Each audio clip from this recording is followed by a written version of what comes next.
ஆண்டவரும் இரட்சகருமான இயேசு கிறிஸ்துவின் ஈடு இணையற்ற நாமத்தில் அன்றன்றுள்ளப்பம் வாசகர்களுக்கு எங்கள் அன்பின் வாழ்த்துக்கள். 2024 ஆண்டு மார்ச் மாதம் 7ஆம் தேதி வியாழக்கிழமைக்குரிய தின தியானம். இன்றைய தலைப்பு இரக்கமுள்ளவர்கள். மத்தேயு 5:7 சொல்லுகிறது, இரக்கமுள்ளவர்கள் பாக்கியவான்கள், அவர்கள் இரக்கம் பெறுவார்கள். இந்த வசனம் இரட்டிப்பான பாக்கியத்தை நமக்கு தருகிறது. நாம் மற்றவர்களுக்கு இரக்கம் செய்யும்போது நமக்கு சந்தோஷமும் பாக்கியமும் கிடைக்கிறது.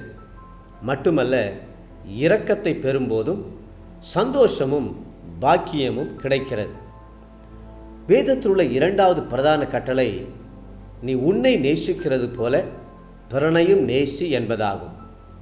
உள்ளத்தில் அன்பு இருக்கும்போது நம்முடைய நேரத்தையும் பொருளையும் ஆலோசனையும் தேவையுள்ளவர்களுக்கு கொடுத்து இரக்கம் பாராட்டி உதவி செய்ய முடியும்.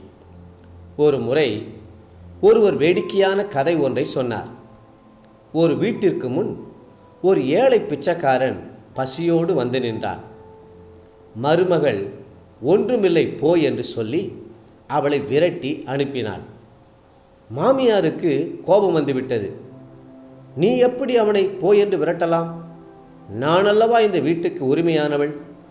ஒருவரை வா என்று சொல்வதற்கும் போ என்று சொல்வதற்கும் உனக்கு அதிகாரமில்லை என்று சொல்லி வீட்டை விட்டு போன பிச்சைக்காரனை மறுபடியும் மாமியார் அழைத்து கொண்டு வந்தார். வீட்டுக்கு முன் நின்ற அந்த பிச்சைக்காரனை பார்த்து, என் மருமகள் உன்னை போ என்று சொன்னால் நீ எப்படி போகலாம்? நான் தானே இந்த வீட்டிற்கு சொந்தக்காரி.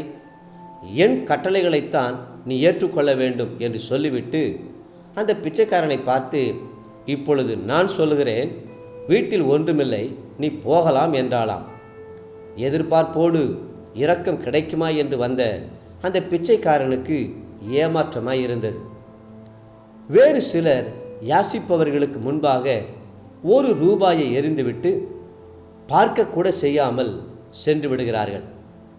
நாம் பெரிய இரக்கம் செய்துவிட்டோம், நம்முடைய கடமை முடிந்தது என்று அத்துடன் திருப்தி அடைந்து விடுகிறார்கள். இது இரக்கம் அல்ல. இரக்கம் என்பது ஆழமானது. அது வெறும் மனதுருக்கத்தோடு நின்று விடுவதில்லை. ஒரு மனிதனுடைய பிரச்சனையோடு நின்று விடுவதில்லை. ஒரு மனிதனுடைய பிரச்சனையோடு தன்னை ஒன்றாய் இணைத்து கொண்டு அந்த பிரச்சனையிலிருந்து அவன் மீளும்படி அவனுக்காக உண்மையாய் செய்யும் ஒத்தாசையே இரக்கமாகும். நவீன காலங்களில் மற்றவர்கள் மேல் இரக்கம் பாராட்டுவது ஒரு பலவீனமாக கருதப்படுகிறது.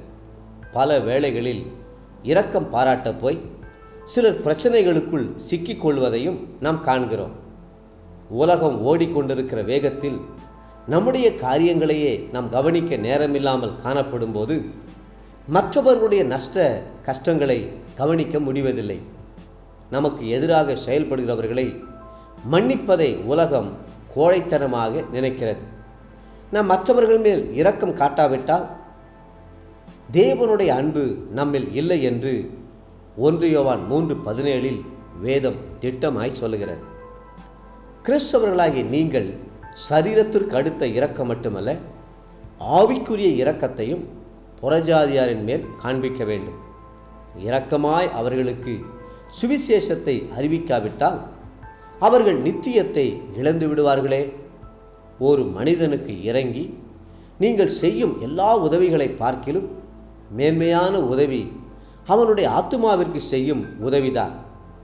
தேவ பிள்ளைகளே, அவர்களுக்காக ஜெபித்து கிறிஸ்துவை அவர்களுக்கு கொடுக்க வேண்டும் அல்லவா?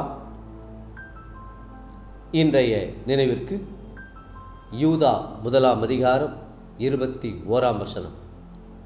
நித்திய ஜீவனுக்கு ஏதுவாக நம்முடைய கர்த்தராகிய இயேசு கிறிஸ்துவினுடைய இரக்கத்தை பெற காத்திருங்கள். இன்றைய வேத வாசிப்பு காலை உபாகமம் 3 மற்றும் 4ஆம் அதிகாரங்கள், மாலை மார்க்கு 10ஆம் அதிகாரம் 32 52ஆம் வசனம் முடிய. அன்புக்குரிய அன்றன்றுள்ள வாசகர்களே, மீண்டும் உங்களை வாழ்த்துகிறோம். மற்றவிடத்தில் இரக்கம் பாராட்டுங்கள். ஆத்துமாக்களை ஆதாயம் செய்யுங்கள்.